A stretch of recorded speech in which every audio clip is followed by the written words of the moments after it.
Well, it's been a... Actually, no, it's not really been a long venture. It's been 10 episodes in, folks, but we're nearing the end to the miniseries Legend of Korra. At Allow least me to that's what remind we thought it was everybody. back in the day. Allow me to remind everybody that as far as we knew, and as far as even the creators knew, this was it. This was all we were gonna get. Well, if Spirit Riding 3 can get away with having cliffhangers every 2 seasons, why couldn't they did for this? Even though what I mean, even if they didn't knew if the show would have continued. What do you mean? No, I don't mean that the show's gonna end on a cliffhanger, Theo. What I mean is that actually, that's my point. Why making it? Why closing all the doors and thus rushing it plot elements? Here's the difference, Dio. Spirit Riding 3, whenever it has a cliffhanger, pretty much knows it's gonna have another season because it didn't have a cliffhanger ending for the first season. It did have cliffhanger endings for the later seasons where it's pretty obvious they had the seasons planned out.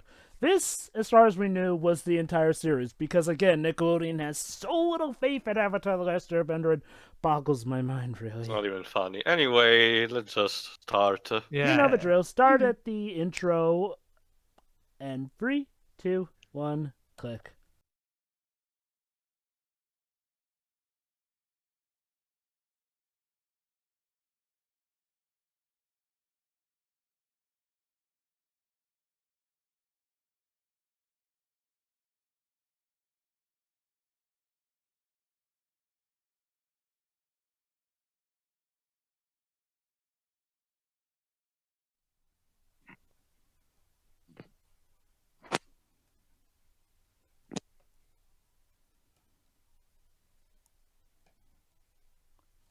Yeah. Amon remembered that he was supposed to be the villain and thus got rid of the other one. We joke, but that's actually a good point. Amon kind of dropped off from the focus a bit. Jova, book 1 air? This was supposed to be about airbending? I mean, they mentioned it like, I think once in episode 7, and then Korra, I guess, used it so that she could tap into the past life, because apparently airbending ties into spirituality. But... Well, to be fair, we are... not the fucking love triangle. Go ahead. Go away. Shoot. Again. Go away. See, like she is. Again, how dare he be worried about Korra? Yeah, like I said in the previous episode, it doesn't make any sense for her to make that big deal out of it. I mean, what's wrong with being worried about your because now she kind of knows that he doesn't really like her, and it kind of sucks for her. Oh, that's right. I think... Yeah, that's right. Bolin... That's right, Bolin mentioned recently in the last episode that Korra kissed Mako. Yeah, what's wrong with being worried about your comrade, especially if she's the freaking Avatar? Actually, Jova, wasn't it because of the youngest Tenzin son who said that to Azami and it caused Korra's head to explode? Wasn't that what triggered it? No, in the last episode as well. In regards to Korra's head exploding, whatever. The point is, Tarrlok isn't... Wait, Tarrlok isn't who he says he is? What? It does? That's new to me. I guess again, Tarrlok's out of the picture now, so who gives a shit? When the characters are this oblivious, it really becomes hard for me to feel sorry for them. It really is. Okay. Actually, that's a good point, that no one else ever figured, hey, this guy has a similar ability to Yakode. Granted, as far as they knew, maybe it was just another guy with a bending abnormality, as they call it. Hold on, here we go. Oh, she's going to labor. Mrs. Tenzin, could you please not tell Azami to go tell Mako that your advice is terrible. Point being, your advice is terrible. So shut up, Miss Tenzin. That's kind of rude. All he asked you was to help him boil his tea. You're a firebender. You do it. Also, Shiroi and Jove, I'm gonna have to disagree with you. Honestly, I mean, Korra and Mako are at the very least friends, so he has the right to be worried about her. Oh no! But that I'm okay with. It's been established for a few episodes that Asami's been suspicious, and now she actually knows that thing. Oh boy.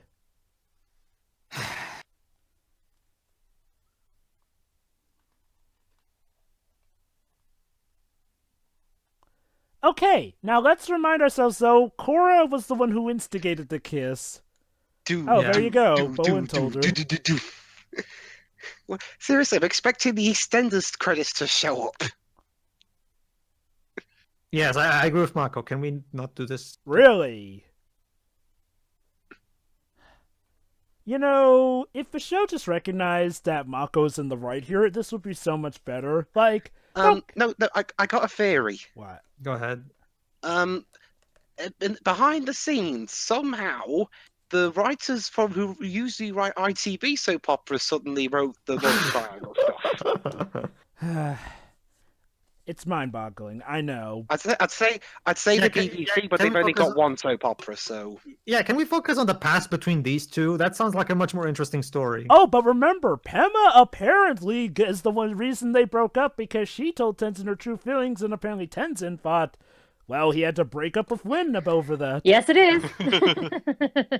Again, up for babies. Again, like I said, the way that. Bye, Lynn. Please be my babysitter. Bye.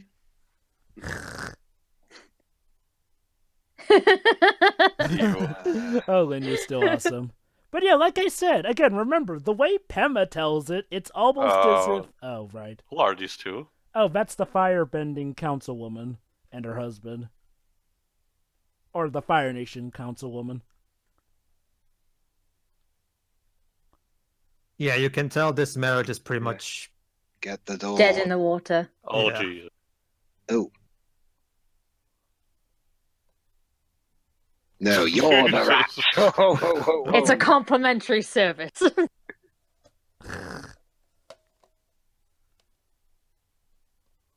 And the husband is still reading the newspaper. Yeah, he's like, oh, my wife's been kidnapped or whatever. It was probably a cat or something. Yeah, it's probably a cat scratched her again. Wow, wait, does his beard was tingling? Is that his spider sense? They really like the slow-mo in this show, don't they? Well, I get it, he's an airbender, but...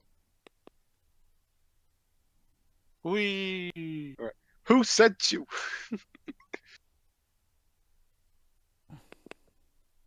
Okay, so they predicted how I take out enemies usually in Spider-Man 2018. Mm-hmm. Fling them off the building. Yeah.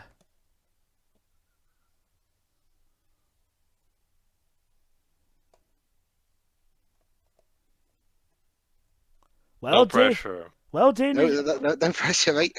Well, J. Jonah Jameson, you wanted leadership of the city. You got it. I just wanted a damn podcast. Fine, we'll get you a radio show. Well, what would it be called? Just the Facts with Tenzin. That would be awesome. Could you imagine any of the characters from this series or this or the previous one having their own podcast? And what would they be about? Anyway, Republic City is under attack. Oops. Thought you should know. Oh, that's right. There was a story that wasn't involving the love triangle. Not just that, Webbs. Okay, that's that little picture that you just saw. Yeah, that's literally the extent of the development of the father and Azami's relationship that you'll get. That picture. Well, not entirely. Let me guess, season 2. Nope. Season 3? Nope. The last few seconds of the penultimate episode. We never know. About that, Dwibs. It's in the comic, isn't it? There it is. No. But you were kind of right about it being in the last season. Alright, okay. I don't even remember much of the last season, because by the time the last season came out, I was pretty much checked out. For seasons 3 and 4 are much better. They are. But... I guess these 2 seasons must have done a number on you. Oh, you'll see, dude. I don't know. And never underestimate meter maids, dude. You're right. To answer your question, Dwibs, yes. That'd be like if... for God's sake, Asami, really? I think I might have had that issue with a couple of shows, but I can't remember which ones. Are we gonna have an awkward car ride? Let's see. Because we don't love those. Oh! And then Asami is so jealous that she's gonna crash the car and kill everybody just because she didn't get I'll turn this car around. Now, Asami, I get that you're pissed, into but... the ditch. Okay, Asami, you're suspicious that Mako's developing feelings for Korra. So your logic is to put him in the back with Korra. Brilliant! Okay. Sure.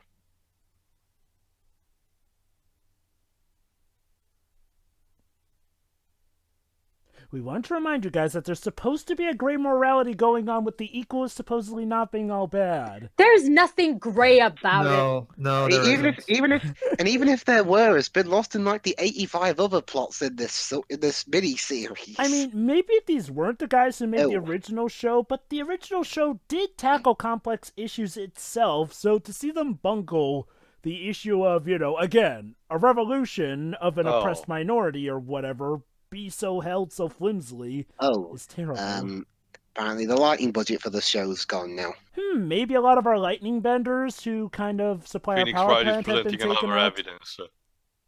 I'm really having to wonder, Jova, like, maybe because of the bump in animation quality, they didn't have the money to hire Aaron Haz and the other writers? Well, okay, was Aaron Haz possibly Honestly, I wouldn't wouldn't be if removing removing the CGI would have helped with the budget. I would have perfectly fine without that. Oh yeah, that's good. No, I agree. They should they should have focused primarily on getting back the wait, especially Aaron. Okay, and again, like I said, isn't that metal armor oh so helpful? Like, it's actually, as far as we've seen with the metal armor, it's only been a detriment to the officers at this point. Again, I'm pretty sure it was you that said they should have a variety of benders in the police. Not for nothing, but magnets are made of metal. Magnet is a force that affects metal. You can bend that. They do. Fucking magnets, how do they work? But Teo, platinum mechs, they overpower metal with the platinum, I reasoned with that. But here's the thing: magnetism is a force that applies to a metal, types of metal, regardless of some of the types. Like, say, it can affect steel as much as, say, copper, for example. But if you know the metal, you can bend it whatever is magnetic or not. Yeah, this is stupid. And Tenzin is dead. No, he's knocked out. He just fainted. Well, there's only 2 episodes left. What else can they do? And there goes the car. Again, do it just like in George of the Jungle. Don't worry, nobody dies in this story. They just get really big boo-boos. Again, she crashed the car or something. I seriously think she crashed the car to try and get everyone killed because she's too jealous about. If Korra I can't have him, no one can. I don't think Asami's that crazy. Holy shit, Korra's waterbending. Yeah. A rare sight in this show. But what is she doing exactly? Oh, she's going to short circuit the. Okay. No, not just that. She basically clogged the steam.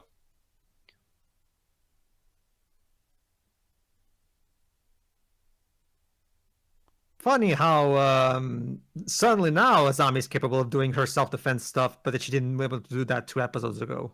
It seems like it might be a bit too early to say, but it seems like they're just going to use a lot of the abilities of certain characters just for the convenience of the plot. I imagine it's going to be quite inconsistent. Right in the robot groin. It's especially with Asami that things are done conveniently. Sadly. Or like this is the moment where the cuts, the episode cuts do feel, because it clearly shows that there are missing stuff that probably would have helped the characters grow both on a personality level and on a combat level. Awesome. I'm not sure if we asked worry, this. Sato. You will have your daughter back. Do you want her shamelized or not shamelized? Also, do you want to? Do you want her shamelized, or shall I hand her over to the people who created the original series post 2012? Also, I'm just gonna say this right now. Hey, Sato, those benders. Some of those benders were lightning benders. You know, people who supplied power for the power plant. A lot of those people are now gonna be out of a job and work. Thanks a lot, making things totally equal. Not just that. Remember, Jova, they just use equalism to make it sound nice. That was never their intention. Yeah. It also has to do with ultimately they're terrorists. Here's the problem. Basically. Here's the problem. I'm getting a bit ahead of myself, but this doesn't really spoil much. by near the series finale. Of course, of course. Now is not the time. But once I agree with Milo. Not now, baby. But yeah, I'm getting a bit ahead of myself. Baby. Okay, I'm getting a bit ahead of myself, but guys, by the time of the season finale, it turns out that almost every non-bender is A-okay with Amon's rule. Like, no discretions whatsoever. There's one big exception, but other than that, we're led to believe that the Equalists are so charismatic that most people are joining with them. I also really hate Sato's incredibly simplistic characterization in a sense of Hey, Jova. What? You just reminded me of a film I saw recently that had that exact same problem. Which one? What? I'd say it, but it might be spoilers. Robin Hood? Ah, okay. Then don't mention it. I'll type Pedro. it. I'll type it to you, Jova. Then. Anyway, Okay, yeah, Lynn gets to be awesome still. Yeah, true. Yeah. I really don't like Sato's incredibly simplistic characterization, specifically the extremism. Oh, some firebenders killed my wife, therefore all benders are bad. I think Zootopia said it best. It's irresponsible to label all predators as savages. I mean, and I get it. Like, well, they're definitely showing that he's in. Oh God, here it comes. Okay. Before this scene, the show had dignity. After, though, well, you'll see what's to come. Wait, which scene are you talking about? It's coming. Oh, wait, is it this one? Wait Oh, for it. Here Here we go. Oh, Oh, God, no. Heart Okay, ending beaten as by, an actual battle tactic, and he does it twice. Jova, No. you've seen Stardust Crusaders. Yeah, but that's Stardust Crusaders. Not their fuel. Sorry, can you repeat that, Jova? That's Stardust Crusaders. This is supposed to be a series that is above that stuff. Whatever. Wow, but maybe the series is an anime. Hey, it's like Home Alone. Which one? Which one? 3? Yeah, let's go with that. Yeah, did you teach I don't think he taught the son very well. Right, baby being born scene. Yeah. Yeah. Congratulations! While you were fighting a life or death battle, your wife gave birth. Again. Oh. We shall call him Blank because we can't think of any other name. We've used them all.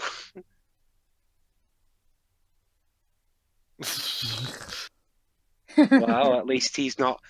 Well, yeah. Now the men to female ratio now is equal. Mm-hmm. By the way, what are they going to name him? Let's see. Oh, there we go. Oh. Rohan. Lord of the Horses. Rohan. Rohan. You named him after. Well, okay, maybe someone after. Maybe him after Lord of the Rings character. Okay, fine. Actually, Okay. that's the name of a nation, Dave. You know, A nation. Sorry. again, they haven't really bothered to focus on the wife eaters, and not even much of the family anyway. I forgot he even had a wife. Yeah, exactly my point, Dwebs. Remember that episode in the original series where we actually had a couple who gave birth, and it gave Aang new hope in his pursuit of Appa. That worked because we actually bothered to focus on that couple, Whereas in here, that birth scene is just, who cares? So here's the deal. Tenzin wants to get his family out safe because, well, they're literally the only airbenders in existence. Roll credit. Oh no! Wait. Sorry, Get the fuck out of here. Yeah, if Korra loses her bending, everything's fucked. So. To be fair, yeah, that's Oh, right, another the thing United of inconsistency. Forces. Amon said that she should have been reserved for last, but it's pretty clear now that he still wants to get to her right now, so They said the title. pick up your mind. Well, that's because now Teo... Well, they said the earlier title, Siri. You see, Teo, I'm making this up as I go along. Well, you see, Teo, like I said, as of now, apparently Amon's plans have gotten to that point where it's A-okay now. And trust me, season 2 is even worse in that regard, but we'll get to it. We're like 3 episodes from that point, aren't we? 2 now. Well, yeah, this one 3 is counting about... this one. Yeah, the 2 episodes were the last 2 episodes were actually aired together as a 1-hour finale. Yeah. Well, on my copy on Amazon Prime, they're separate. That's okay. We'll just do them. Yeah. Oh, bit rude. They just sent off a guy of his new family. Oh, hey, White Lotus, you were kind of pointless. Well, okay, I guess technically you were the ones keeping Korra sealed up, which was a detriment, but whatever. Do your noble sacrifice. All right, Azami. Now, can we have a flying bison ride without any stupid awkwardness, please? Actually, but we're riding not the a flying doggo. actually, they're on the bison, polar bear. All right. Sorry. Completely. Can't make Jesus, any does promises this about guy being never leaving give while up? riding the doggo. Thank you, Gaga. Good doggo. I'm sorry, guys. I have completely lost track. Where are we again, Jova? They just took out the second-in-command guy with the help of Naga, and now we're escaping. All right, then. Also, Republic City is under attack again.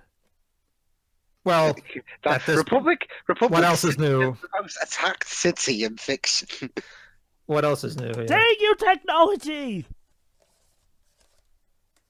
Well, Jova, it's like chapters. It's like the chapter 6 name of Kunito said, the price of power. That's what it is.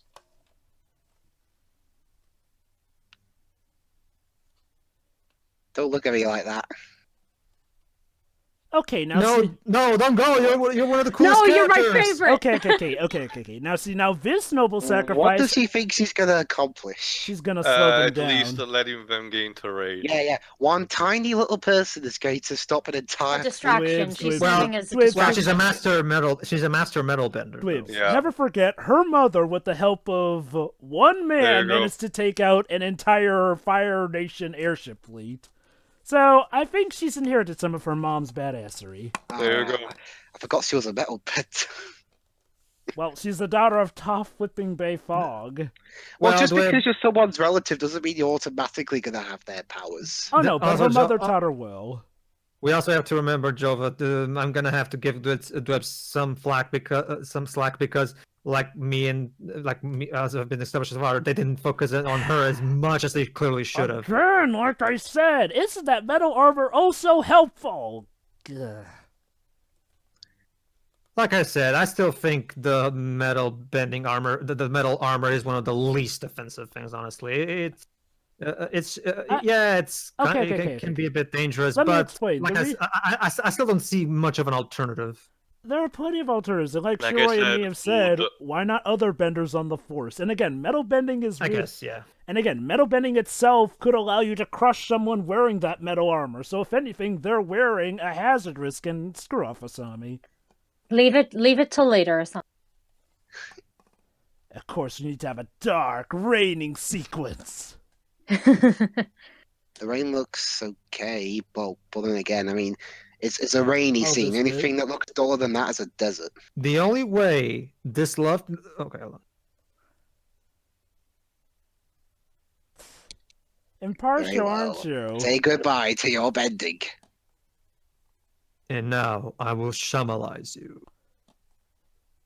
Now, okay, I'll admit, this was actually a legit set because it's Lynn, someone we've gotten to know well and has contributed a lot. Yeah, Oh, and wait, someone here else we is- go. Adalci's wait, take a listen to this.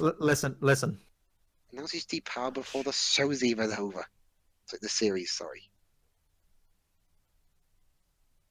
Hi, Dante Pasco. Hi. General Iroh, even though he's in charge of a Navy fleet, shouldn't it be Get something it? like Get Admiral? His name is Iroh, and he has Zuko's voice. Huh? They call him General Iroh, I don't get it. You'll Me see. neither.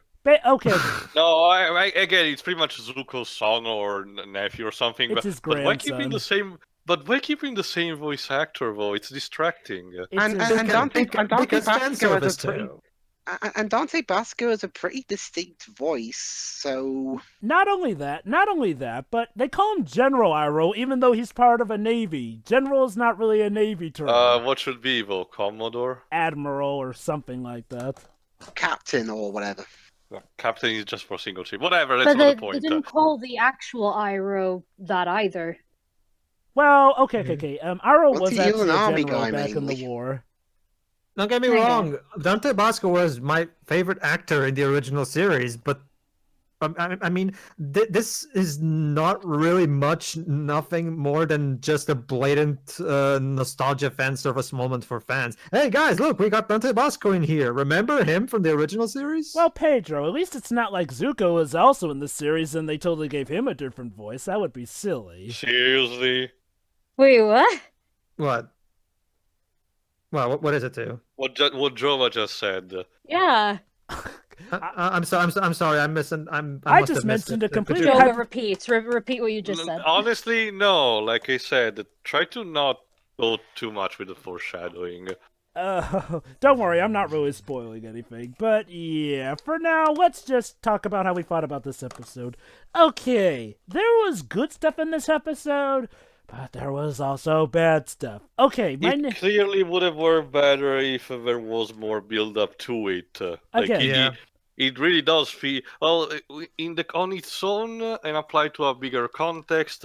It works because it has the elements that it needs to. But the problem is that there's not momentum enough momentum from the previous episode to make it work efficiently. Yeah, let me give a metric here. Lin got cheers from the audience. Why? Because when you get down to it, Lin is the most developed out of these characters. We've seen her transition from pretty much downright disliking Korra for the destruction she's done in town, to slightly respecting Korra, to working with Korra, to now this. I mean, again, we've seen Lin's development full on this season, to the point where you almost wish she was the main character. She even has a nice heroic sacrifice that makes sense in context. She's someone who can do the metal bending, and yeah, now that you mention it, sure, I think her powers are the least conveniently used, and that's because, well, it's mainly a metallic city. I don't agree completely. I think my problem is that they did focus somewhat on her. In that instance, I was referring to Asami because they established that she's useful, and then she's not useful, and suddenly she's useful. Okay. Even though the situation that she was helpful in this episode was a much more dangerous situation than the one she wasn't able to help in. Okay, yeah, you're right. With Asami, it's completely convenient stuff. And speaking of Asami, oh god, look, when we asked for them to build up on Asami's character, this isn't what we meant, god dang it. Not just I understand that, but Asami is in the right. Well, true. She's in the right. The problem are the scenes when she acts mad at Mako just for being worried about Korra. I mean, granted, with the context we do know now, but the problem is that she waits so long to confront him about it. And I guess you could argue that that's technically realistic. It's just, we know that Mako doesn't really have those feelings for Korra, or at least that's what we piece together from the fact that, Korra forced herself onto the kiss with Mako, but conveniently that wasn't mentioned. I also kind of disagree somewhat about the whole infant. Don't get me wrong, she's a fine character. It's just that I still think we should have focused more on her, even more than what we did. I mean, for example, I think it would have worked better, Jova, her starting to respect Korra, if they actually had some kind of a conversation between the two, and like an actual character-to-character conversation, which they never really had. We just see her change her mind from what she sees Korra do, but they never actually get to know each other. That's my problem there. It's just, once again, if we could have maybe done that instead of focusing on pro bending. I'm not letting that go. Sorry. But no, I still think we should have handled things better. Like, again, too much time wasting on pointless shit, and it hurt even Lin's character to me. Yeah, I can definitely agree they should have definitely dedicated more time to her. She technically does get conversations. The problem is that it's with practically anyone except Korra. Yeah, that's my problem exactly. I wanted some kind of moment where they talked about each other, they solved their differences, and then they start slowly respecting each other because they found some kind of common ground. That's usually the timing. Exactly. Yeah. Well, regardless of the behind-the-scenes trouble, it doesn't change the fact that it's a problem. So yeah, that's about it. I know, but that again, I'm not denying that it's a problem, but for me, this is why I'm not as miffed as everyone else. Oh, sure, trust sure, me. sure. Also, there's the fact that it really does feel like two weights to measures in saying that it's just the fault because only a few of the people who originally were involved in the show came back, or a few of the people involved with the show and they had the time constraint and the budget because of Nickelodeon. Yeah. Okay, I'll give season 1 this. You could maybe argue with season 1 that it's mainly because of what the studio execs did that, forced into Squadron. By all means, I'm okay if you do raise that defense about season 1. Season 2 is where that excuse goes out the window, but this is season 1 we're talking about. Yeah. So I still don't think that excuses the pro-bending waste of time, though. Oh, no, it does not excuse it by any means whatsoever.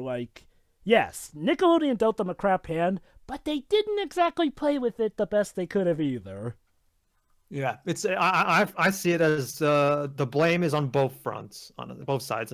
It's not entirely on Nickelodeon's fault, but it's not entirely on Brian and Mike either. It's the two parties are at fault. As far as I'm Anyway, concerned. Yes, so you're adopting my tactic. So what were your thoughts of this episode, Dweebs? It's like the series as a whole is a massive roller coaster. It's either really good or really bad. I know the feeling. Well, all right, okay, so folks, we'll see you for the next episode. The climax, yeah. Oh boy, episode 11. All right. Yeah. See you, everybody. Have fun. See you then. Ciao.